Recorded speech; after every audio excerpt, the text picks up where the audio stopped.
ஜெபம் செய்வோம். கர்த்தரை கம்பீரமாய் பாடி நம்முடைய இரட்சணிய கண்மலையை சங்கீர்த்தன பண்ண கடவோம். வாருங்கள். துதித்தலுடனே அவர் சந்நிதிக்கு முன்பாக வந்து சங்கீதங்களால் அவரை ஆர்ப்பரித்து பாட கடவோம். கர்த்தரே மகாதேவனும் எல்லா தேவர்களுக்கும் மகாராஜனுமாய் இருக்கிறார். பூமியின் ஆழங்கள் அவர் கையில் இருக்கிறது. பர்வதங்களின் உயரங்களும் அவருடையவைகள். சமுத்திரம் அவருடையது, அவரே அதை உண்டாக்கினார். வெட்டாந்தரையையும் அவருடைய கரம் உருவாக்கிற்று. நம்மை உண்டாக்கின கர்த்தருக்கு முன்பாக நாம் பணிந்து குனிந்து முழங்காற்படியிட கடவோம். வாருங்கள். எங்களை அதிகமாய் நேசித்து வழி நடத்துகிற எங்கள் அன்பின் ஆண்டவரே, பரிசுத்தமும் மனமகிழ்ச்சிகரமுமான இந்த புதிய மாதத்தின் கடைசி ஓய்வு நாளுக்காக நன்றியோடு நாங்கள் உம்மை துதிக்கிறோம், சோதரிக்கிறோம். கர்த்தாவே, நாங்கள் உம்மை நம்பி இருக்கிறோம். எங்களுடைய நம்பிக்கை நீர்தான் என்று சொல்லி இந்த மாதத்துல பிரவேசித்த நாங்கள் இந்த நொடி பொழுது வரை பத்திரமாய் கடந்து வந்திருக்கிறோம். அதற்காக நாங்கள் உமக்கு நன்றி செலுத்துகிறோம். நாங்கள் நினைத்ததற்கும் ஜெபித்ததற்கும் எதிர்பார்த்ததற்கும் அதிகமாய் எங்களுக்குள்ளே கிரியை செய்கிற உம்முடைய வல்லமையின்படியே தேவரீர் சதா காலங்களிலும் எங்களை மகிமையோடு வெற்றி சிறக்க பண்ணுகிறீர். அதற்காக நாங்கள் உமக்கு நன்றி செலுத்துகிறோம். வானமும் பூமியும் ஒழிந்து போனாலும் என் ஆண்டவருடைய வார்த்தைகளும் என் ஆண்டவர் எங்களை குறித்து வைத்திருக்கிற திட்டங்களும் ஒரு காலம் ஒழிந்து போவதில்லை என்ற நம்பிக்கை நிச்சயத்தோடு உமக்கு நன்றி செலுத்துகிறோம். கம்பம் குருசேகரத்துல, கம்பம் உயிர்த்தெழுதலின் ஆலயத்துல ஆண்டவரை நீர் பாராட்டின மகத்துவங்கள் பெரியதப்பா. நீர் பாராட்டுகிற இரக்கங்கள் பெரியதையா. உம்முடைய கிருபை காலைதோறும் புதியவைகளாய் இருப்பதற்காக நன்றி அப்பா. உம்முடைய முடிவில்லாத அன்புக்காக, உம்முடைய காருண்யத்துக்காக, உம்முடைய சகாயத்துக்காக நாங்கள் உமக்கு நன்றி செலுத்துகிறோம். தாவீதின் குமாரனே, இந்த பரிசுத்தமான ஓய்வு நாளில் தேவரீர் எங்கள் ஒவ்வொருவரையும் இரத்த கோட்டைக்குள்ளாய் மூடி மறைத்து பாதுகாத்து பலப்படுத்த வேண்டும்படியாய் நாங்கள் ஜெபிக்கிறோம். என்னை நோக்கி கூப்பிடு, நான் உனக்கு உத்தரவு கொடுத்து நீ அறியாத உனக்கு எட்டாத பெரிய காரியங்களை அறிவிப்பேன் என்று சொன்ன ஆண்டவர் என்னுடைய திருக்குடும்பத்தார் இந்த காணொலி காட்சியின் மூலமா உம்மை நோக்கி கூப்பிடும் பொழுது நீர் பிள்ளைகளுக்கு மறுபுத்தரவு கொடுக்க வேண்டும்படியா ஆபத்தில் என் ஆண்டவரே பிள்ளைகளோடு கூட இருந்து பரிபூர்ண சமாதானத்தை கட்டளையிட வேண்டும்படியா நாங்கள் ஜெபிக்கிறோம். ஆண்டவரே, இந்த பரிசுத்தமான ஆராதனையில பாட போகிற பாடல்களை, கேட்க போகிற சத்திய வார்த்தைகளை, நம்பிக்கை நிச்சயத்தோடு ஏறெடுக்க போகிற ஜெப விண்ணப்பங்களை என் தேவன் தயவாய் பட்சித்துக் கொண்டு பரிபூர்ண சமாதானத்தினால எங்களை ஆளுகை செய்ய வேண்டும்படியா, எங்களை ஆசீர்வதிக்க வேண்டும்படியா இயேசு ஆண்டவரின் மூலமாய் கேட்கிறோம் எங்கள் ஜீவனுள்ள பரமபிதாவே, ஆமென். இந்த பரிசுத்தமான ஆராதனைக்கு ஆரம்பமாக கிறிஸ்து சபை கீர்த்தனைகளிலே 17வது பாடல், கண்களை ஏறெடுப்பேன் மாமேறு நேராயன் கண்களை ஏறெடுப்பேன் என்ற பாடலை நாம் அனைவரும் இணைந்து பாடுவோம்.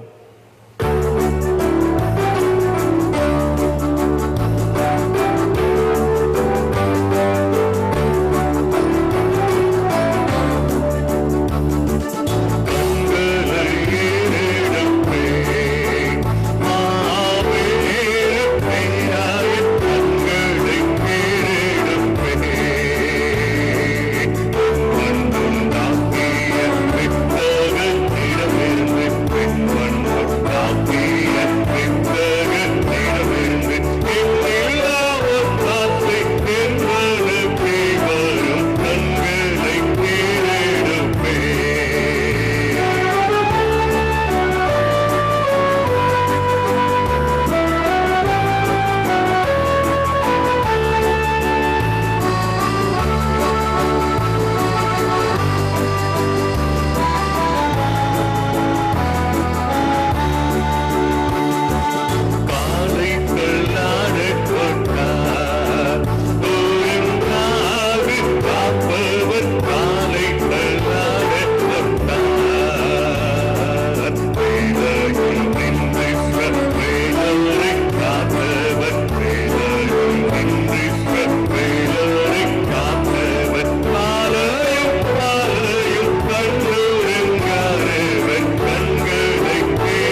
பொறுமை. கர்த்தரின் வாசல்களில் துதியோடும் அவர் பிரகாரங்களில் புகழ்ச்சியோடும் பிரவேசித்து அவரை துதித்து அவருடைய நாமத்தை ஸ்தோத்திரியுங்கள். கர்த்தர் நல்லவர், அவருடைய கிருபை என்றென்றைக்கும், அவருடைய உண்மை தலைமுறை தலைமுறைக்கும் உள்ளது. நம்மை உண்டாக்கின கர்த்தருக்கு முன்பாக நாம் பணிந்து குனிந்து முழங்காற்படியிட கடவோம். வாருங்கள். அவர் நம்முடைய தேவன், நாம் அவர் மேய்ச்சலின் ஜனங்களும் அவர் கைக்குள்ளான ஆடுகளுமாமே. யார் கர்த்தருடைய பர்வதத்தில் ஏறுவான்? யார் அவருடைய பரிசுத்த ஸ்தலத்தில் நுழைத்திருப்பார்? கைகளில் சுத்தமுள்ளவனும் இருதயத்தில் மாசில்லாதவனுமாயிருந்து தன் ஆத்துமாவை மாயைக்கு ஒப்புக்கொடாமலும் கபடாய் ஆணையிடாமலும் இருக்கிறவனே. கடவுளுக்கு விரோதமாக நாம் கலகம் பண்ணி அவர் தீர்க்கதரிசிகளாகிய தம்முடைய ஊழியக்காரரை கொண்டு நமக்கு முன்பாக வைத்து அவருடைய நியாய பிரமாணங்களின்படி நடக்கத்தக்கதாக நாம் அவருடைய வசனத்துக்கு செவிகொடாமற் போனோம். ஆனாலும் நம்முடைய ஆண்டவரிடத்தில் இரக்கங்களும் மன்னிப்புகளும் உண்டு.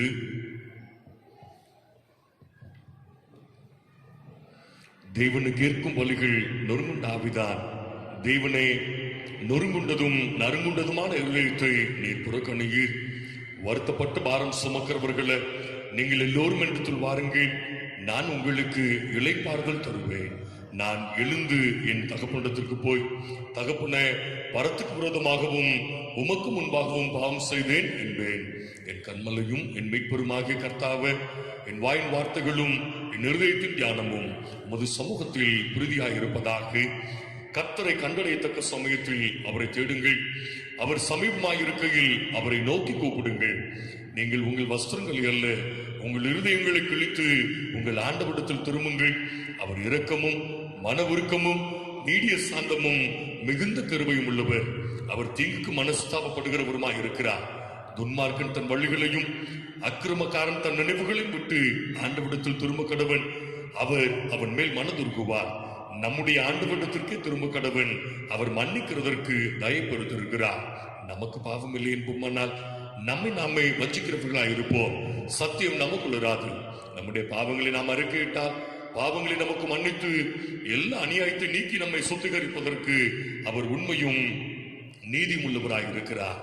பிரியமான சகோதர சகோதரிகளை, நம்முடைய பரமபிதாவாகிய சர்வ வல்லமுள்ள கடவுளின் அளவில்லாத தயவினாலும் இரக்கத்தினாலும் பாவ மன்னிப்பை பெறுவதற்காக நாம் செய்த பலவிதமான பாவங்களையும் அக்கிரமங்களையும் அவர் சன்னதியில் மாயமாய் மறைத்துக் கொள்ளாமல் பணிவும் தாழ்மையும் துக்கமும் கீழ்ப்படிதலும் உள்ள இருதயத்தோட அறிக்கையிட பற்பல திருமறை வாக்கியங்கள் நம்மை ஏவுகின்றன. நாம் எக்காலத்திலும் கடவுளுக்கு முன்பாக நம்முடைய பாவங்களை மனத்தாழ்மையாய் அறிக்கையிட வேண்டுவதும் அன்றி அவருடைய திருக்கரங்களிலிருந்து நாம் பெற்றுக்கொண்ட மேன்மையான உபகாரங்களுக்காக நன்றி செலுத்தவும், அவரை மிகவும் சிறப்பாய் புகழ்ந்து பிரஸ்தாபம் பண்ணவும், அவருடைய திருவசனத்தை கேட்கவும், நம்முடைய உடலாவிற்கு தேவையானவர்களுக்காக வேண்டிக் கொள்ளவும் நாம் கூடி வந்திருக்கிற தருணத்தில் பாவங்களை அறிக்கையிடுவது நமது விசேஷித்த கடமையா. ஆகையால் இங்கே இருக்கிற நாம் அனைவரும் சுத்த இருதயத்தோடும் தாழ்ந்த மனதோடும் பரம கிருபாசன தண்டையில் என்னுடனே கூட சேர்ந்து பொதுவான பாவறிக்கை சொல்ல உங்களை வேண்டிக் கொள்ளுகிறேன்.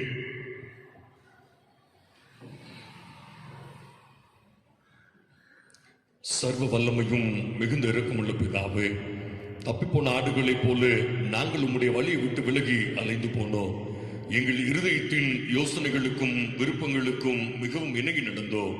உம்முடைய பரிசுத்த கற்பனைகளுக்கு விரோதமாய் குற்றம் செய்தோம்.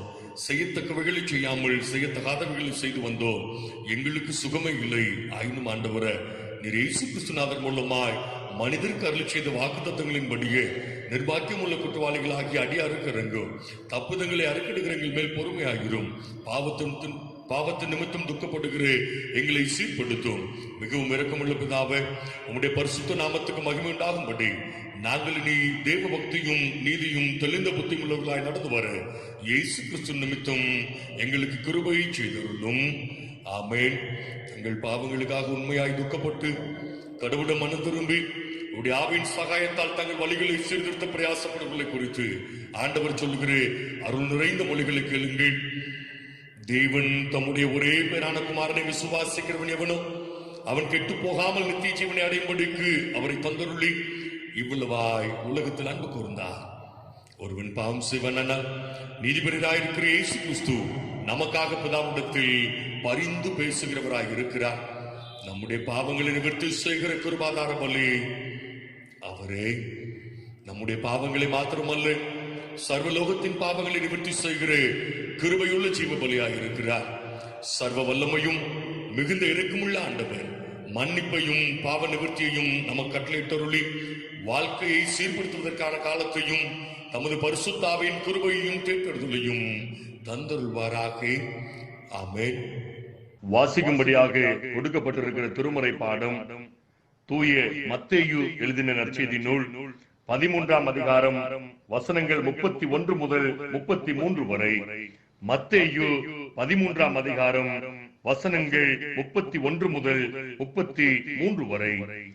வேறொரு ஓமையை அவர்களுக்கு சொன்னார். பரலோக ராஜ்யம் கடுகு விதைக்கு ஒப்பாய் இருக்கிறது. அதை ஒரு மனுஷன் எடுத்து தன் நிலத்தில் விதைத்தான். அது சகல விதைகளிலும் சிறிதாயிருந்தும் வளரும் போது சகல பூண்டுகளிலும் பெரிதாகி ஆகாயத்து பறவைகள் அதன் கிளைகளில் வந்து அடையத்தக்க மரமாகும் என்றார். வேறொரு ஓமையை அவர்களுக்கு சொன்னார். பரலோக ராஜ்யம் புளித்த மாவுக்கு ஒப்பாய் இருக்கிறது. அதை ஒரு ஸ்திரீ எடுத்து முழுவதும் புளிக்கும் வரைக்கும் 3 படி மாவில அடக்கி வைத்தாள் என்றார் என்பது வாசிக்கும்படியாக கொடுக்கப்பட்ட திருமறை பாடும் வாசித்தாயிற்று. கிறிஸ்துவே உமக்கே ஸ்தோத்திரம் உண்டாவதாக. ஆமென். நாம் அனைவரும் இணைந்து நம்முடைய விசுவாசத்தை அப்போஸ்தலர் விசுவாச பிரமாணத்தின் மூலமாக நாம் அறிக்கை செய்வோம். வானத்தையும் பூமியும் படைத்து சர்வ வல்லமையுள்ள பிதாவாகிய தேவனை விசுவாசிக்கிறேன். அவருடைய ஒரே குமாரனாகிய நம்முடைய நாதர் இயேசு கிறிஸ்துவை விசுவாசிக்கிற அவர் பரிசுத்த ஆவியினாலே கன்னிமரித்து உட்பவித்து பிறந்தார். பொந்தி பிலாத்துவின் காலத்தில் பாடுபட்டு சிலுவையில் அறையுண்டு மரித்து அடக்கம் பண்ணப்பட்டு பாதாளத்தில் இறங்கினார். 3ஆம் நாள் மரித்தோடு திருந்தெழுந்தருளினார். பின்னர் பரமண்டலத்துக்கு ஏறி சர்வ வல்லமையுள்ள பிதாவாகிய கடவுளின் வலது வாரசத்தில் விட்டிருக்கிறார். அவ்விடத்திலிருந்து உயிரோரை மரித்தோரையும் நியாயம் தீர்க்க வருவார்.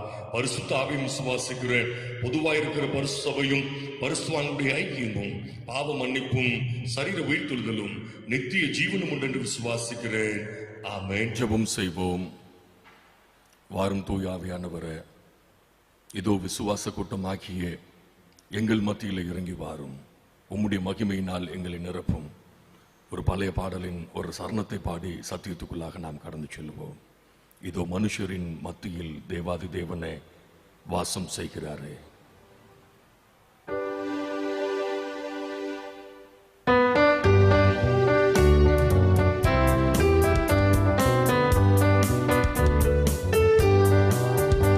இதோ மனுஷரின் மத்தியில் தேவாதி தேவனே வாசம் செய்கிறாரே. இதோ மனுஷரின் மத்தியில் தேவாதி தேவனே வாசம் செய்கிறாரே.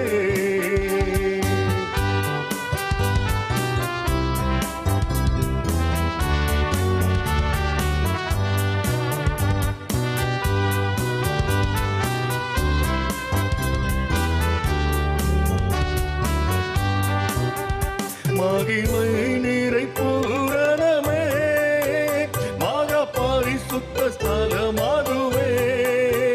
மகிமை நிறை பூரணமே மகா பரிசுத்த ஸ்தலமாதுவே.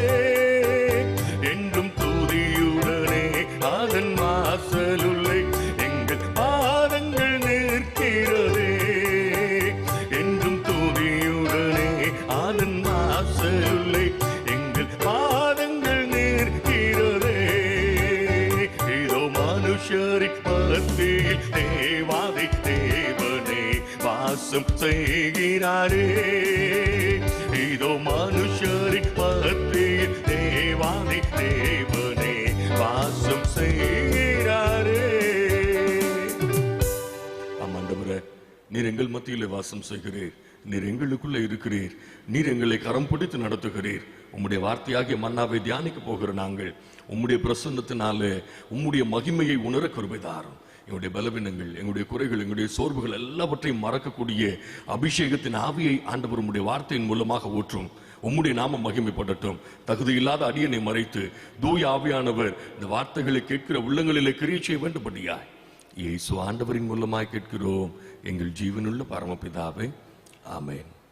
கிறிஸ்துவுக்குள் பிரியமானவர்களே, ஆண்டவர் இயேசு கிறிஸ்துவின் இனிய திருப்பெயரால உங்களை அன்போடு வாழ்த்துகின்றேன். வெளிப்படுத்தின விசேஷம் 11:17 இருந்தவரும் இருக்கிறவரும் வருகிறவருமாகிய சர்வ வல்லமையுள்ள கர்த்தராகிய தேவனே, உம்மை ஸ்தோத்தரிக்கிறோம். தேவரீர் உமது மகா வல்லமையை கொண்டு ராஜ்யபாரம் பண்ணுகிறீர்.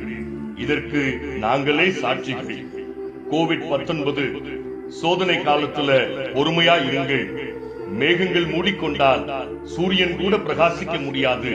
நாம் எம்மாத்திரம் எதிர்காலத்தை யாரும் பார்த்ததில்லை. எனவே அதை பற்றி சிந்திப்பது பயனற்றது. நிகழ்காலத்தை நேசியுங்கள்.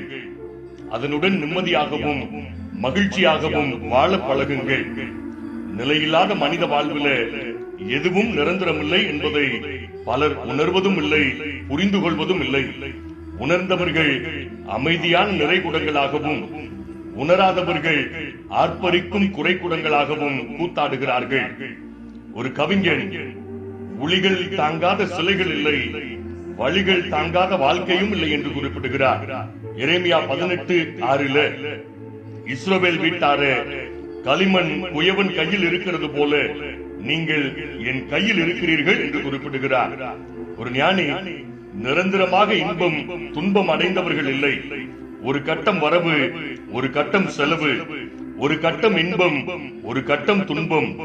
இதுதான் இயற்கையின் செயல் என்பதை உணர்ந்து வாழ்க்கை பயணத்தை நகர்த்துங்கள் என்று குறிப்பிடுகிறார். சைக்கிளில 2 பெடல்கள் உண்டு. ஒன்று மேலே இருந்தால் இன்னொன்று கீழே இருக்கும். இரண்டும் சமநிலையில் இருந்தால் சக்கரம் நகராது. அதுபோல வாழ்க்கை சக்கரம் என்பதன் அச்சாணி நம்முடைய ஆண்டவர் இயேசு கிறிஸ்து. அவர் நம்மை ஒரு இமை பொழுதும் கைவிடுபவர் அல்ல. ஆண்டவர் இயேசு கிறிஸ்து நம்முடைய சுவாச காற்று போன்றவர். மூச்சு காற்று என்பது கண்களுக்கு தெரியாது, ஆனால் அது இல்லாமல் வாழ முடியாது. கிறிஸ்து இல்லாத கிறிஸ்தவன் வாழ்ந்து பயனில்லை. நீதிமொழிகள் 9:11 என்னாலே உன் நாட்கள் பெருகும், உன் ஆயுசின் வருஷங்கள் விருத்தியாகும் என்று சாலமோன் ஞானி குறிப்பிடுகிறார். அல்லேலூயா. ஜெபம், வேதம் நம் அனுதின உணவாகவும் உணர்வாகவும் இருக்கிறதா? மேத்யூ ஹென்றி என்ற அறிஞர், வேதாகமம் தேவன் நமக்கு அனுப்பியுள்ள கடிதம், ஜெபம் நாம் தேவனுக்கு அனுப்பும் கடிதம். இவைகளை கடைபிடிக்கும் பொழுது 7 விதமான ஆசீர்வாதங்களை ஆண்டவர் நமக்கு கொடுக்கிறார். ஒரு தகப்பனை போல தாங்குகிறார், ஒரு தாயை போல தேற்றுகிறார், நண்பனை போல பேசுகிறார், மெய்ப்பனை போல நடத்துகிறார், எஜமானை போல ஆதரிக்கிறார், கழுகை போல சுமக்கிறார், கோழியை போல கூட்டி சேர்க்கிறார். இந்த 7 விதமான ஆசீர்வாதங்களையும் பெற்று அனுபவிக்க ஜெபம், வேதம் இரண்டுக்கும் முக்கியத்துவம் கொடுப்போம். கர்த்தர் நம்மை ஆசீர்வதித்து பலப்படுத்துவாராக. தென்னிந்திய திருச்சபை இந்த நாளின் சிந்தனைக்காக கொடுத்திருக்கிற திருமறை தலைப்பு, பல மத நம்பிக்கை கொண்ட மக்கள் மத்தியில நாம் எப்படி வாழ வேண்டும் என்பதாகும். இந்திய திருநாட்டின் சிறப்பு என்ன தெரியுமா? பல சமயங்களில் நம்பிக்கை கொண்ட நாடு. ஒரு கணக்கெடுப்பின்படி 80.5% மக்கள் இந்துக்களாகவும் 13.4% மக்கள் இஸ்லாமியர்களாகவும் 2.3% மக்கள் கிறிஸ்தவர்களாகவும் 1.9% மக்கள் சீக்கியர்களாகவும் 0.8% மக்கள் புத்தர்களாகவும் 0.4% மக்கள் ஜைனர்களாகவும் 0.6% மக்கள் பழங்குடியினர்களாகவும் வாழ்கின்றார்கள். இத்தனை விதமான மத நம்பிக்கை கொண்ட மக்களுக்கு மத்தியில கிறிஸ்தவர்களாகிய நாம் எப்படி வாழ வேண்டும்? ஆண்டவரின் அடிச்சுவடுகளை பிரதிபலிக்கின்றோமா? 1769 ஆண்டு நடைபெற்ற மைசூர் யுத்தம் வரலாற்றில் முக்கியமான ஒன்று. ஹைதர் அலிக்கும் ஆங்கிலேய படைக்கும் இடையே கடுமையான யுத்தம் நடைபெற்றுக் கொண்டிருந்த சூழலில போரை முடிவுக்கு கொண்டு வரவும் சமாதானத்தை ஏற்படுத்தவும் சிலர் முயற்சி எடுத்தார்கள். ஹைதர் அலி சொன்ன வார்த்தை என்ன தெரியுமா? உங்களோடு ஒப்பந்தம் செய்ய வேண்டுமானால் சென்னையில் ஊழியம் செய்கின்ற ஃபிரெடரிக் ஸ்வார்ட்ஸ் என்ற தேவ மனிதனை அழைத்து வாருங்கள், நாம் நமக்குள்ளே சமாதான ஒப்பந்தத்தை செய்து கொள்ளலாம். ஒரு இஸ்லாமியரான ஹைதர் அலி ஒரு கிறிஸ்தவரான ஸ்வார்ட்ஸை எவ்வளவு உயர்வாக நினைத்திருக்கிறார். இன்றைய நாளின் அறைகூவல், பல மதத்தவர்கள் வாழும் இந்திய திருநாட்டில ஒவ்வொரு கிறிஸ்தவரும் சிறந்தவராக வாழ வேண்டும். திருமறையில பிற சமய மக்கள் பாராட்டும் அளவு சிறப்பாகவும் சாட்சியாகவும் வாழ்ந்தவர்கள் யார் என்று யோசிக்கும் பொழுது உடனே நினைவுக்கு வருவது யோசேப்பு, தானியேல், ஷாத்ராக், மேஷாக், ஆபேத்நேகோ என்ற பட்டியல் நீண்டு கொண்டே செல்கிறது. இவர்களில தானியேலை பற்றி இந்த நாளில நாம் தியானிக்க இருக்கிறோம்.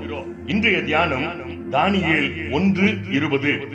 ஞானத்துக்கும் புத்திக்கும் அடுத்து எந்த விஷயத்தில் ராஜா அவர்களை கேட்டு விசாரித்தானோ அதிலே தன் ராஜ்யம் எங்கும் உள்ள சகல சாஸ்திரிகளிலும் ஜோசியரிலும் அவர்களை 10 மடங்கு சமர்த்தராக கண்டான். பொது மொழிபெயர்ப்பு வேதாகமத்துல ஞானம் விவேகம் சார்ந்தவற்றில் அரசன் அவர்களோடு கலந்துரையாடினார். அப்பொழுது அவனது அரசில் இருந்த எல்லா மந்திரவாதிகளையும் மாய முத்தைக்காரர்களையும் விட அவர்கள் 10 மடங்கு சிறந்தவர்களாய் இருந்ததை கண்டறிந்தார். பாபிலோன் தேசத்திலே வாழ்ந்த பிற மதத்தவர்கள் மத்தியில, குறிப்பாக அறிஞர்கள் ஜோதிடர்கள் மத்தியில தானியேல் 10 மடங்கு சமர்த்தனாக விளங்கினார். ஆண்டவரின் சொந்த மக்களாகிய நாம் பிற மதத்தவர்கள் முன்பாக 1 மடங்கு 2 மடங்கு 3 மடங்கு அல்ல 10 மடங்கு சிறந்தவர்களாக வாழ வேண்டும் என்பது நம்முடைய ஆண்டவரின் எதிர்பார்ப்பு. முற்காலத்துல கிறிஸ்தவர்களை வேதக்காரர்கள் என்று அழைப்பார்கள். காரணம், வேதத்தை சுமப்பவர்கள், உண்மையை மட்டுமே பேசுபவர்கள், பொய் பித்தலாட்டம் செய்ய மாட்டார்கள் என்று நம்பினார்கள். அதனாலேயே அண்டை அயலார்கள் கிறிஸ்தவர்களிடத்துல தம் வீட்டு பத்திரங்களையும் நகை நட்டுகளையும் கொடுத்து வைத்திருந்தார்கள். இக்காலத்துல கிறிஸ்தவர்கள் கிறிஸ்துவின் முன்மாதிரியை தவற விட்டுவிட்டு ஒரு மாதிரியாக வாழ்வதனால்தான் இன்றைய உலகம் நம்மை ஏளனமாக பார்த்துக் கொண்டிருக்கிறது. எக்ஸ்ரே கதிர்களை கண்டுபிடித்தவர் ரான்ஜன் என்பவர். இந்த எக்ஸ்ரே கதிர்களை கொண்டு எலும்பு முறிவுகளை கண்டுபிடிக்கலாம். எக்ஸ்ரேயை கண்டுபிடித்தவர் இதற்கான காப்புரிமையை பதிவு செய்யவில்லை. ரான்ஜனின் குடும்பத்தாரும் அவருடைய நண்பர்களும் ஏன் காப்புரிமைக்கு பதிவு செய்யவில்லை என்று கேட்டபோது, இந்த எக்ஸ்ரே கண்டுபிடிப்பு எனது சுயநலத்துக்கானது அல்ல, இது ஒட்டுமொத்த மனுக்குலத்துக்கானது. இதன் மூலம் எல்லா மனிதர்களும் பயனடைந்தால் அதுவே எனக்கு கிடைக்கும் மாபெரும் காப்புரிமை என்றாராம். அன்புக்குரியவர்களே, டிசி கரண்டை தாமஸ் ஆல்வா எடிசனும் ஏசி கரண்டை நிக்கோலா டெஸ்லாவும் கண்டுபிடித்தார்கள். இவர்கள் இருவரும் பாரம்பரிய கிறிஸ்தவ குடும்பத்தை சார்ந்தவர்கள். இவர்கள் இருவருக்கும் நோபல் பரிசு பகிர்ந்தளிக்கப்பட்டது. தாமஸ் ஆல்வா எடிசன் கிறிஸ்தவ வியாபாரியானார். ரான்ஜனும் விஞ்ஞானிதான், எடிசனும் விஞ்ஞானிதான். தனக்காக யோசிக்காதவர் ரான்ஜன், தனக்காக யோசித்தவர் எடிசன். இன்றைய கிறிஸ்தவர்களும் எடிசனை போலவே வாழ்கிறார்கள்.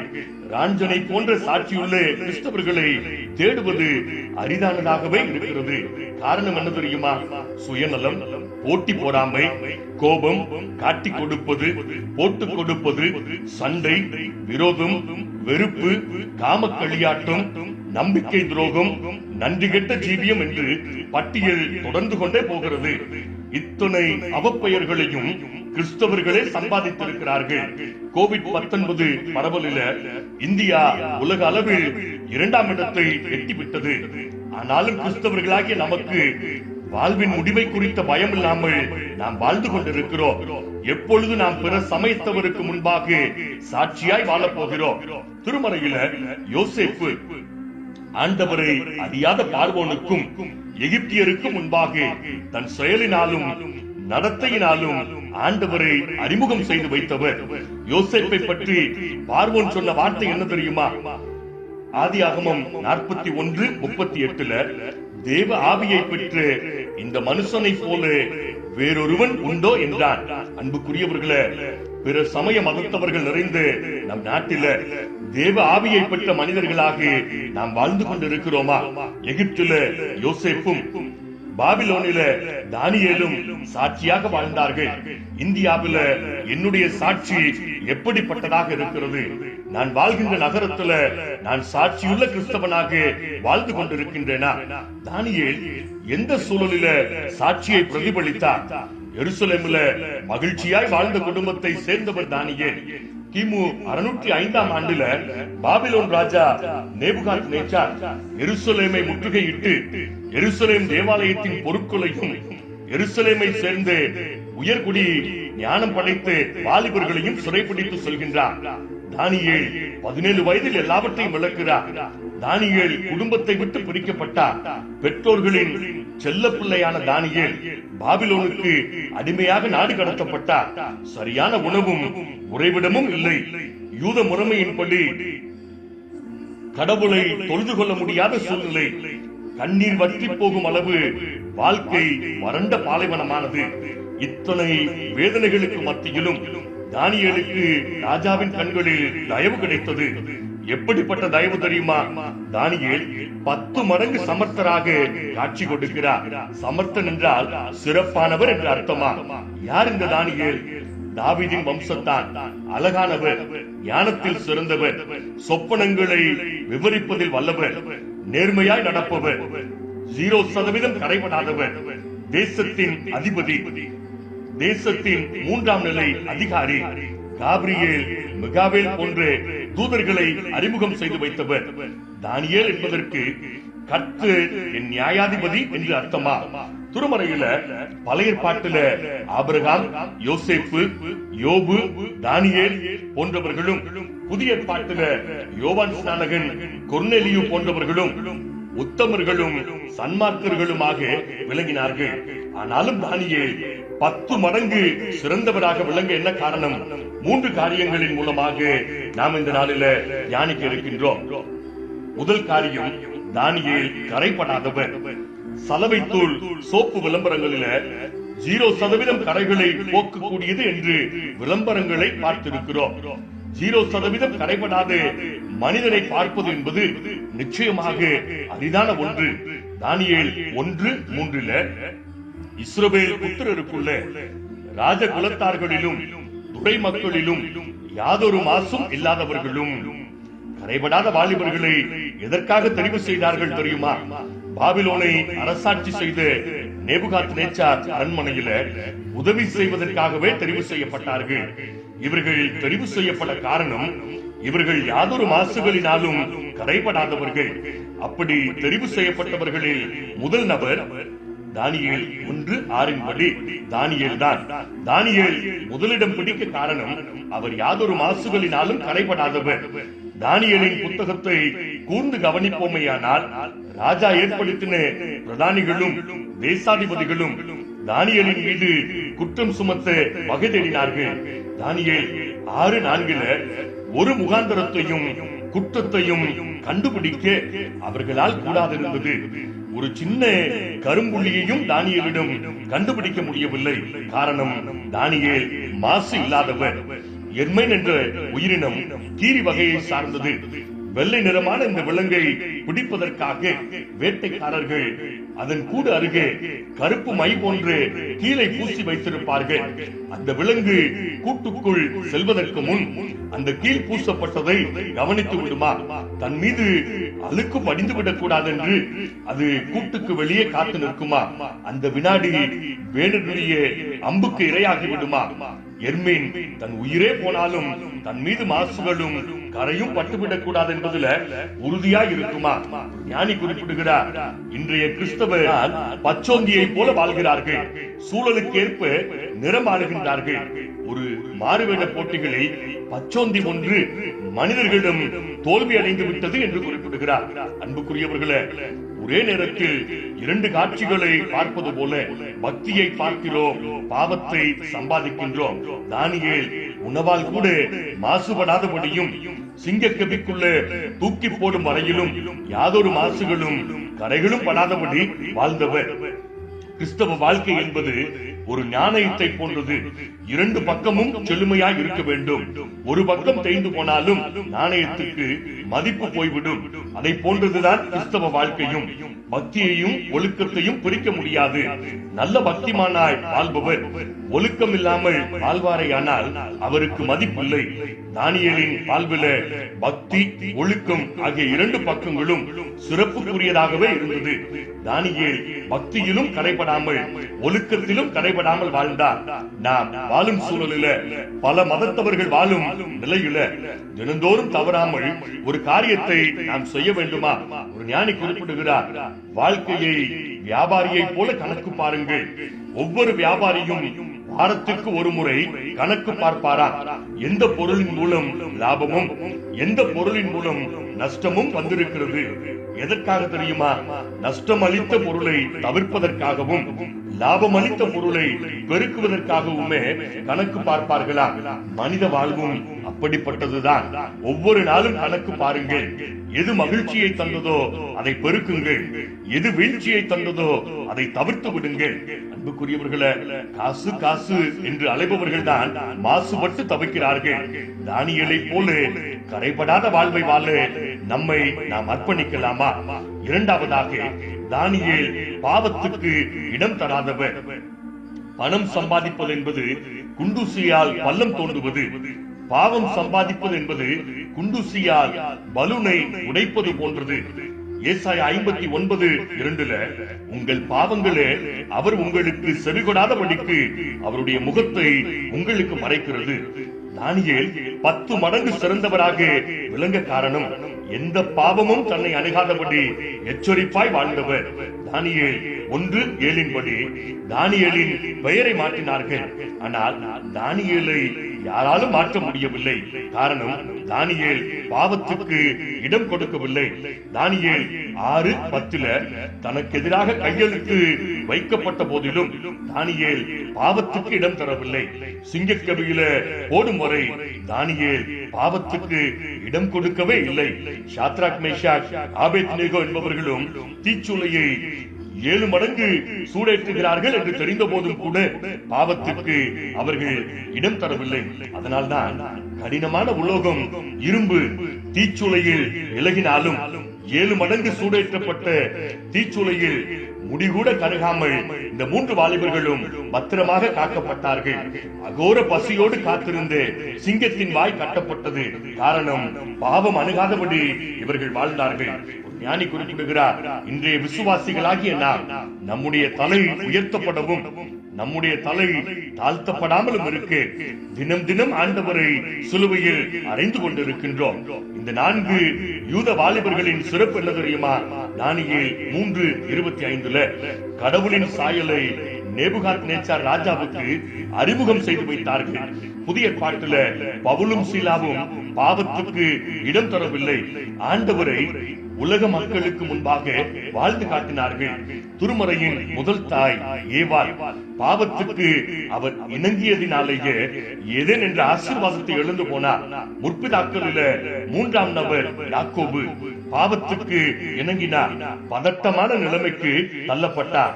அன்புக்குரியவர்களே, குமரி மாவட்டத்தின் முதல் ரத்த சாட்சி தேவசகாயம் பிள்ளை பிற சமயத்திலிருந்து ஆண்டவரை ஏற்றுக்கொண்டவர். அவருடைய நாக்கை வெட்டிய போதும் அவர் பாவத்துக்கு இடம் தரவில்லை. இன்று நாம் 4ஆம் 5ஆம் தலைமுறை கிறிஸ்தவர்கள் என்று பெருமிதம் கொள்கிறோம். ஆனால் கிறிஸ்துவின் சாட்சியை தொலைத்துக் கொண்டு தவிக்கிறோம். அன்றைய கிறிஸ்தவர்கள் நாள் பார்க்க மாட்டார்கள், வாஸ்து பார்க்க மாட்டார்கள், சகுனம் பார்க்க மாட்டார்கள், காவல் நிலையத்துக்குள் அடியெடுத்து வைக்க மாட்டார்கள், நீதிமன்ற வாசலை திரும்பி கூட அவர்கள் பார்த்ததில்லை. ஆனால் இன்றைய கிறிஸ்தவர்களாகிய நாம் இந்த எல்லா செயல்களையும் சர்வசாதாரணமாக செய்து வருகின்றோம். மற்ற சமயத்தவர்களுக்கும் கிறிஸ்தவர்களாகிய நமக்கும் என்ன வித்தியாசம்? அன்புக்குரியவர்களே, ஊரோடு ஒத்து வாழ்வதாகவும் 10ஓடு 11ஆக வாழ்வதாகவும் சொல்லிக்கொண்டு சாட்சியை இழந்து காட்சியாய் நாம் வாழ்ந்து கொண்டிருக்கிறோம். உலகருடைய கண்களுக்கு முன்பாக கிறிஸ்தவர்களாகிய நாம் வித்தியாசப்பட்டு நிற்க வேண்டும். ஞானி குறிப்பிடுகிறார், பல சூழ்நிலைகளில் மனசாட்சியை கூறு போட்டு விற்று விடுவதாலேயே துணிகர பாவங்களுக்கு நாம் இடம் கொடுத்து விடுகின்றோம். அரிஸ்டாட்டில் கிரேக்க தத்துவ ஞானி நடுப்பாதையில் செல்ல வேண்டும். நடுப்பாதை என்பது விபத்துக்குள்ளாகிவிடுமே என்று கேட்ட பொழுது ஒரு முனை எல்லா இன்பத்தையும் அடைய வேண்டும் என்று தோன்றும், மறுமுனை எல்லாவற்றையும் துறந்து விட வேண்டும் என்று நம்முடைய உள்ளத்தை தூண்டும்.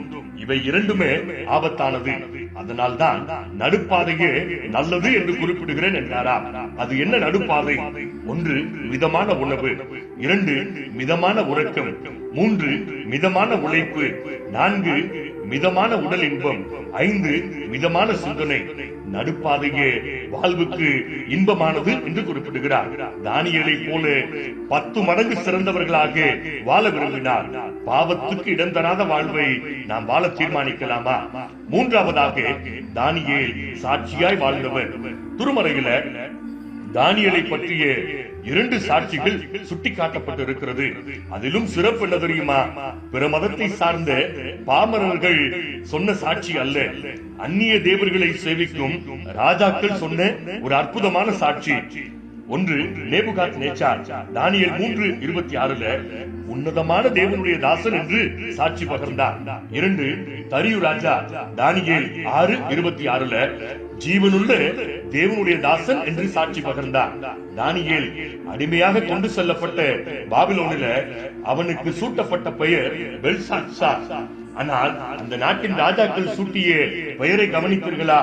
உன்னதமான தேவனுடைய தாசன், ஜீவனுள்ள தேவனுடைய தாசன். இப்ப புரிகிறதா? தானியேல் 10 மடங்கு சிறந்தவனாக விளங்க காரணம் அவனுடைய சாட்சியுள்ள வாழ்க்கைதான். அன்புக்குரியவர்களே, உன்னதமான தேவனை, ஜீவனுள்ள தேவனை ஆராதிக்கும் நம்மை உலகம் எப்படி அழைக்கிறது? நம்ம ஊருக்குள்ள நம்மை எப்படி அழைக்கிறார்கள்? சிலரை சுயநலவாதி என்றும், சிலரை பொறாமைக்காரர்கள் என்றும், சிலரை காரியவாதி என்றும், சிலரை கஞ்சாம்பட்டி என்றும் அல்லவா அழைக்கிறார்கள். ஒரு ஞானி குறிப்பிடுகிறார், எதிரியும் நம்மை சரியாய் புரிந்து கொள்ளும்படி வாழ வேண்டும், எதிரியும் நம்மை பாராட்டும்படி வாழ வேண்டும் என்று குறிப்பிடுகிறார். நம்மை நல்லவர், சிறப்பானவர் என்று சொல்கிறார்களா? நம்பி விடாதீர்கள். முகத்துக்கு முன்பாக சொல்லப்படும் வார்த்தை உண்மையானதல்ல, முகத்துக்கு பின்னால் சொல்லப்படும் வார்த்தையே உண்மையானது. ஆல்ஃபிரட் பெர்னார்ட் நோபல் ஸ்வீடன் நாட்டை சேர்ந்தவர். 1867 ஆண்டு டைனமைட் என்ற வெடிமருந்தை கண்டுபிடித்தவர். ஒரு புறம் பணமலை, இன்னொரு புறம் பாராட்டு மலை கொட்டோ கொட்டென்று கொட்டியது. மகிழ்ச்சி வெள்ளத்தில் மிதந்து கொண்டிருந்த தருணம். 1888 ஆண்டு அவருடைய தொழிற்சாலையில மாபெரும் விபத்து ஏற்பட்டது. நோபல் இறந்து விட்டார் என்ற செய்தி காட்டு தீயாக பரவியது. செய்தித்தாளில செய்தி வெளியிட்டார்கள். என்ன தெரியுமா? மரண வியாபாரி மரித்து போனார். இதை படித்த நோபல் வேதனையின் உச்சத்துல உறைந்து போனார். அதற்கு பின்பாகவே தன் முழு பணத்தையும் ஆஸ்திகளையும் நோபல் பரிசுக்காக ஒதுக்கினாரா? நமக்கு அருகாமையிலே வசிப்பவர்கள் நம்மை எப்படி அடையாளம் காண்கிறார்கள்? அன்புக்குரியவர்களே, அரளி மரம் சந்தன மரத்தை பார்த்து கேட்டதா, உனக்கு மட்டும் எப்படி இவ்வளவு மதிப்பு? சந்தன மரம் சொன்னது, உனக்குள் பிறரை அழிக்கும் விஷம் இருக்கிறது, எனக்குள் பிறரை மகிழ்விக்கும் நறுமணம் இருக்கிறது. நாம் எப்படி வாழ்கிறோம்? தானியேலை போல சாட்சியாய் வாழ நாம் தீர்மானிக்கலாமா? நிறைவாக ஒரு தகப்பன் மரித்து போனார். 3ஆம் நாள் ஜெப கூட்டத்துல 3 பிள்ளைகளும் சாட்சி சொல்ல குருவானவரால் அழைக்கப்பட்டார்கள். மூத்த மகன், என் அப்பாவுக்கு பளிங்கு கல்லால மணிமண்டபம் கட்ட போகிறேன், எவ்வளவு செலவானாலும் பரவாயில்லை என்றார். 2வது மகன், என் அப்பாவின் நினைவாக நம்ம ஊருக்கு 10 நாள் சாப்பாடு கொடுத்து அப்பாவின் நினைவலையில நடப்பேன் என்றார். 3வது மகன், என் அப்பாவை போல என் வாழ்நாள் முழுமையும் உண்மையுள்ள கிறிஸ்தவனாக வாழ்வேன் என்றார். இம்மூவரில் யார் சிறந்தவர்? இந்த 3 வகையில நான் எந்த வகையை சார்ந்தவர்? தானியேல் 10 மடங்கு சிறந்தவராக வாழ காரணம் கரைபடாத வாழ்க்கை, பாவத்துக்கு இடம் தராத வாழ்க்கை, சாட்சியான வாழ்க்கை. நாம் தானியேலாக வாழ நம்மை அர்ப்பணிக்கலாமா? கடலில முத்து குளிக்க சென்றவர்கள் கடலின் ஆழத்தில் மூழ்கி இருந்த போது ஒரு பழமையான கப்பல் ஒன்றை கண்டார்கள். சுமார் 400 வருடம் பழமையானது என்று பேசிக் கொண்டார்கள். அதில் விலையுயர்ந்த பொருட்களும் கலைநயமிக்க ஆபரணங்களும் இருந்தன. அதில் ஒரு மோதிரம் பார்வையை சுண்டி இழுத்தது. நீட்டிய கை ஒன்று இதயத்தை ஏந்தியது போன்ற அமைப்பு. அதன் அடியில், இதைவிட மேலாக உங்களுக்கு கொடுப்பதற்கு என்னிடம் ஒன்றுமில்லை என்ற வாசகம் பொறிக்கப்பட்டிருந்தது. ஆம் பிரியமானவர்களே, சிலுவையில் தொங்கிய ஆண்டவர் இயேசு கிறிஸ்து நம்மை பார்த்து சொல்கிறார், இதை விட மேலாக உனக்காக கொடுக்க என்னிடம் ஒன்றுமில்லை, கிறிஸ்தவனாய் வாழ தீர்மானிப்பாயா என்று ஆண்டவர் வேதனையோடு கேட்கிறார். ஆண்டவருடைய பாதத்தில் ஒப்பு கொடுக்கலாமா? தானியேலை போல நாம் நம்மை அர்ப்பணிப்போம். நாம் தானியேலா? கர்த்தர் நம்மை ஆசீர்வதிப்பாராக. ஆமென். ஜெபம் செய்வோம். என் பலனாகிய கர்த்தாவே, உம்மில் அன்பு கூறுவேன்.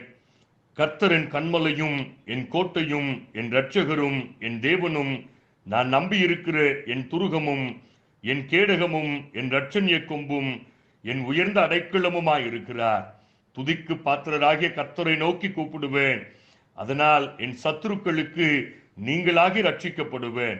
மரண கட்டுகள் என்னை சுற்றி கொண்டது, துர்ஜன பிரவாகம் என்னை பயப்படுத்தினது, பாதாள கட்டுகள் என்னை சூழ்ந்து கொண்டது, மரண கண்ணிகள் என் மேல் விழுந்தது.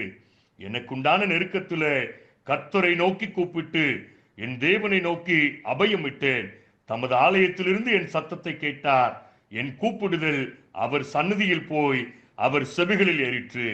இரக்கத்தில் ஐஸ்வர்யம் உள்ள அன்பின் ஆண்டவரே, எல்லா நன்மைகளுக்கும் ஊற்று முறைவிடமாய் இருக்கிற பரிசுத்த பிதாவே, நாங்கள் நிற்பது நிர்மூலமாகாதிருப்பது உம்முடைய கிருபை. அதற்காக உமக்கு நன்றி செலுத்துகிறோம்.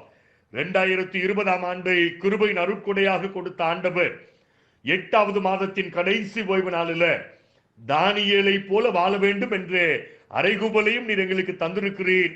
அதற்காக உமக்கு நன்றி செலுத்துகிறோம்.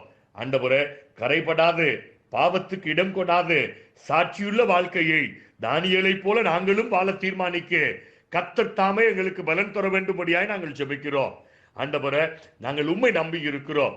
நாங்கள் ஒருபோது வெட்கமடையாதபடி நீர் எங்களை காத்துக் கொள்ளும் அப்பா. இவருடைய கம்பம் குருசேகரம் ஆண்டவரை மிஷனரிமார்களால் ஸ்தாபிக்கப்பட்ட ஒரு குருசேகரம். இவருடைய குருசேகரத்தில் இருக்கிற ஒவ்வொரு குடும்பமும் ஆண்டவரை உம்முடைய பலத்த கரங்களுக்குள்ளாய் பாதுகாக்கப்படுகின்ற தயவுக்காக உமக்கு நன்றி செலுத்துகிறோம்.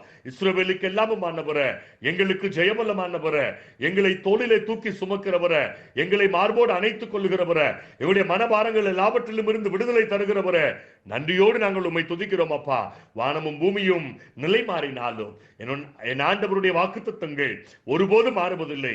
என் ஆண்டவருடைய சித்தங்கள் நன்மையாய் நிறைவேறும் என்ற விசுவாசத்தோடு நாங்கள் உம்மை உயர்த்தி பிரஸ்தாபப்படுத்திக் கொண்டே இருக்க நீர் எங்களுக்கு பலன் தாரும். ஆண்டவரே, இந்த பரிசுத்தமான வேலையில என்னுடைய கம்பம் குருசேகரத்தில் இருக்கிற ஆண்டவரை ஒவ்வொரு பிள்ளைகளையும் உடைய கரத்தில் ஒப்புக் கொடுக்கிறோம். உயிர்த்தெழுதலின் ஆலயத்துக்காக, மேற்கு காலனியில் இருக்கிற ஆலயத்துக்காக, இந்திரா காலனியில் இருக்கிற ஆலயத்துக்காக, ஆண்டவரை புதுப்பட்டியில் இருக்கிற ஆலயத்துக்காக, ஆண்டவரை கூடலூர் திருச்சபைக்காக, நாராயணத்தேவன்பட்டி திருச்சபைக்காக, கேஎம்பட்டி திருச்சபைக்காக, கேஜிப்பட்டி திருச்சபைக்காக, லோயர் கேம்ப் திருச்சபைக்காக, அங்கு நடைபெறுகிற கட்டுமான பணிகளுக்காக, இந்த 9 சபைகளிலும் இருக்கிற திருக்குடும்பங்களுக்காக நாங்கள் உமக்கு நன்றி செலுத்துகிறோம்.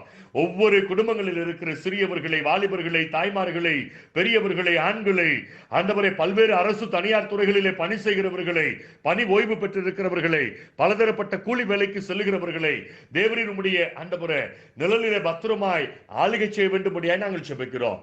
ஆண்டவரே, நீர் எங்களோடு கூட இருப்பதினால் தான் நாங்கள் இதுவரை ஜீவிக்கிறோம். யெகோவா ஷம்மா, என்னுடைய பலவீனங்களில் உம்முடைய பலன் பூர்ணமாய் ஊட்டப்படுகிற தயவுக்காக நன்றி செலுத்துகிறோம். யெகோவா ரஃபா, நீர் எங்களுடைய பலவீனங்களிலே சுகம் தருகிற தேவனாய் இருப்பதற்காக நாங்கள் உமக்கு நன்றி செலுத்துகிறோம். எல்சடாய், நீர் சர்வ வல்லமையுள்ள தேவன் அப்பா. எல்லா அந்தகார கிரியைகளுக்கும் எங்களை விலக்கி மறைக்கிற தேவனாய் இருப்பதற்காக நாங்கள் உமக்கு நன்றி செலுத்துகிறோம். இந்த தேவன் என்றென்றைக்கும் உள்ள சதா காலமும் நம்முடைய தேவன். அவர் மரண பரியந்தம் நம்மை அதிசயமாய், அற்புதமாய், ஆச்சரியமாய் நடத்தி செல்லுவேன் என்று வாக்கு கொடுக்கிறார். வெளி ஊர்களில், வெளி மாவட்டங்களில், வெளி மாநிலங்களில், வெளிநாடுகளில் இருக்கிற நம்முடைய திருக்குடும்பத்தின் பிள்ளைகளை ஆண்டவருடைய கரத்தில் அர்ப்பணிக்கிறோம். ஒவ்வொரு குடும்பங்களும் கர்த்தருடைய பிரசன்னத்தினால மகிழ்ந்து சுகித்திருக்க ஆண்டவரே நீர் பலப்படுத்தும் ஐயா. உம்முடைய கிருபையினால் நிரப்பும் அப்பா, உம்முடைய இரக்கத்தினால் நிரப்பும் அப்பா, உம்முடைய வல்லமையினால் நிரப்பும் அப்பா. ஆண்டவரே, இந்த நாட்களில் இந்த கொடிய கொள்ளை நோய் நிமித்தமாக அரசு தனியார் மருத்துவமனைகளில் சிகிச்சை எடுக்கிறவர்கள், சிகிச்சை கொடுக்கிற மருத்துவர்கள், தாதியர்கள், பணியாளர்கள் ஒவ்வொருவரையும் உம்முடைய ரத்த கோட்டைக்குள்ளாய் ஒப்பு கொடுக்கிறோம். தேவன் பத்திரமாய் பாதுகாத்துக் கொள்ளும். இந்த வாரத்துல, இந்த மாதத்தின் கடைசி நாட்களில் ஆண்டவரை அடியெடுத்து வைக்கின்ற புதிய மாதத்தின் முதல் வாரத்தில் போல பிறந்த நாளை திருமண நாளை ஆசரிக்கிற ஒவ்வொரு பிள்ளைகளுக்கும் உம்முடைய சமாதானத்தை ஆண்டவர் ஊற்றும். திருமணத்துக்கு ஆயத்தப்படுகிற பிள்ளைகள் திருமண தடைகள் நீங்கவும் ஏற்ற வேளையில அற்புதமான புதிய கிறிஸ்தவ குடும்ப வாழ்வை பெற்று அனுபவிக்கும் கர்த்தர் கிருபை தாரும். கடந்த நாட்களில தங்களுக்கு அருமையானவர்களிலிருந்து தவிக்கிற ஒவ்வொரு குடும்பத்தாருக்கும் தேவன் உலகம் தராத மீண்டும் எடுத்துக்கொள்ள முடியாது உன்னத தேவ சமாதானத்தின் ஆறுதலையும் தேர்தலையும் நிச்சயமாய் தர வேண்டும்படியாக நாங்கள் ஜெபிக்கிறோம். ஆண்டவரே, நாங்கள் எங்களை தாழ்த்தி உடைய கரத்தில் ஒப்புக் கொண்டிருக்கிறோம். எங்களுடைய மன விருப்பங்கள் எல்லாம் நமக்கு தெரியும், எங்களுடைய எதிர்பார்ப்புகள் எல்லாம் நமக்கு தெரியும், எங்களுடைய தேவைகள் எல்லாம் நமக்கு தெரியும். எங்களுடைய குடும்பத்தை நீ தொடர்ந்து வெளியடைத்து தாங்கிக் கொள்ளும். ஆண்டவரே, உம்முடைய வருகை பரியுந்தோம் தானியேலை போல சாட்சியுள்ள வாழ்வில் நாங்கள் உறுதியாய் நிலைத்திருக்க எங்களை பலப்படுத்தும். ஆண்டவரை, தங்களுக்காக ஜெபிக்கும்படியாக கேட்டுக்கொண்ட ஆத்மாக்கள் எல்லாருக்காக ஜெபிக்கிறோம். எல்லாரையும் ஆசீர்வதிக்கும். ஆண்டவரே, பள்ளிகளில கல்லூரிகளில படிக்கிறவர்கள், தேர்வுக்கு ஆயத்தப்படுகிறவர்கள், எதிர்காலத்தை குறித்து திட்டங்கள் என்னவாகுமோ என்று ஏக்கத்தோடு கலக்கத்தோடு இருக்கிறவர்கள் ஒவ்வொருவருக்கும் நன்மையான அனுபவங்களை கர்த்தர் உருவாக்கி தர வேண்டும்படியாய் ஜெபிக்கிறோம். நீர் பெருகவும் நாங்கள் சிறுகவும் எங்களை ஒப்புக் கொண்டிருக்கிறோம். இயேசு ஆண்டவரின் மூலமாய் கேட்கிறோம் எங்கள் ஜீவனுள்ள பரமபிதாவே, ஆமென்.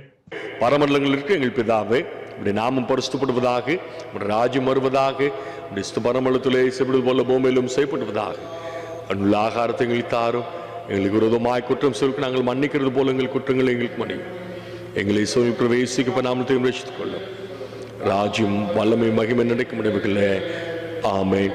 தேவனுடைய இரக்கமுள்ள கிருபைக்கும் தயவுள்ள பராமரிப்புக்கும் நம்மையும் நம்முடைய கம்பம் குரு சேகரத்தையும் உயிர்த்தெழுதலின் ஐக்கியத்தையும் ஒப்புக் கொண்டிருக்கிறோம். நம்முடைய ஆண்டவர் இயேசு கிறிஸ்துவினுடைய கிருபையும் பிதாவாகி தேவனுடைய அன்பும் தூய ஆவியானவருடைய வழிநடத்துதலும் பாதுகாவலும் பராமரிப்போம் நம் ஒவ்வொருவரோடும் கூட இன்றும் என்றும் சதா காலங்களிலும் நிலைத்திருப்பதாக. ஆமென்.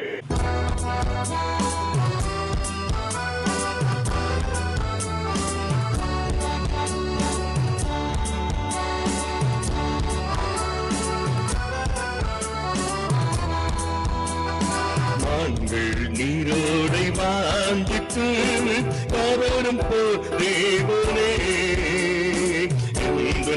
ஆத்துமாவும் வாஞ்சித்து கதருவே.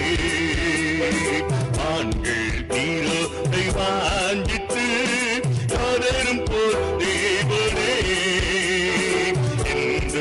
ஆத்துமாவும் வாஞ்சித்து கதருவே. தஞ்சமே நீர், அடைக்கலம் நீர், கோட்டையும் நீர் என்றும் காப்பீர். தஞ்சமே நீர், அடைக்கலம் நீர், கோட்டையும் நீர் என்றும் காப்பீர்.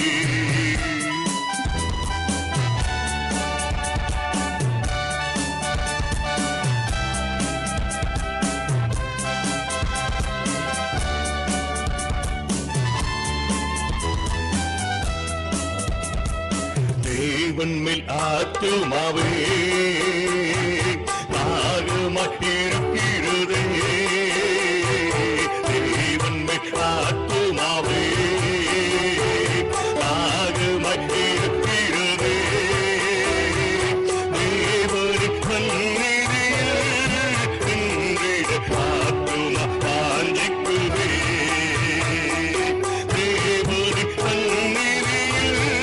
சந்நிதியில் ஆத்துமா வாஞ்சிக்குதே. தஞ்சமே நீர், அடைக்கலம் நீர், கோட்டையும் நீர் என்றும் காப்பீர். தஞ்சமே நீர், அடைக்கலம் நீர், கோட்டையும் நீர் என்றும் காப்பீர்.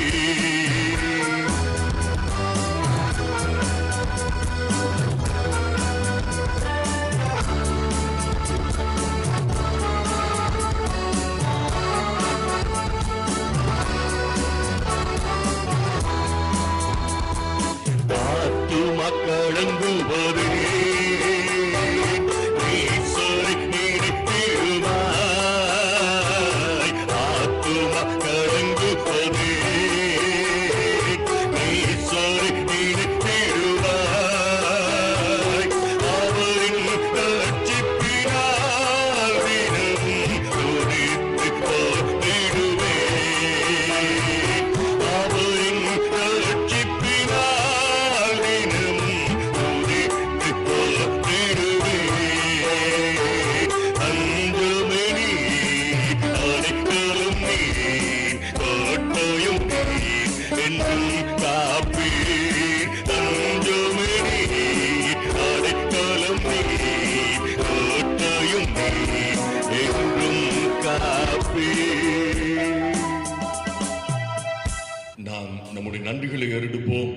என் ஆத்துமாவே கர்த்தரை ஸ்தோத்திரி, என் முழுவலுமே அவருடைய பரிசுத்த நாமத்தை ஸ்தோத்திரி. என் ஆத்துமாவே கர்த்தரை ஸ்தோத்திரி, கர்த்தர் செய்த சகல உபகாரங்களையும் மறவாதே. ஆமென். கர்த்தர் உங்களோடு இருப்பாராக, அவர் உமது ஆவியோடும் இருப்பாராக.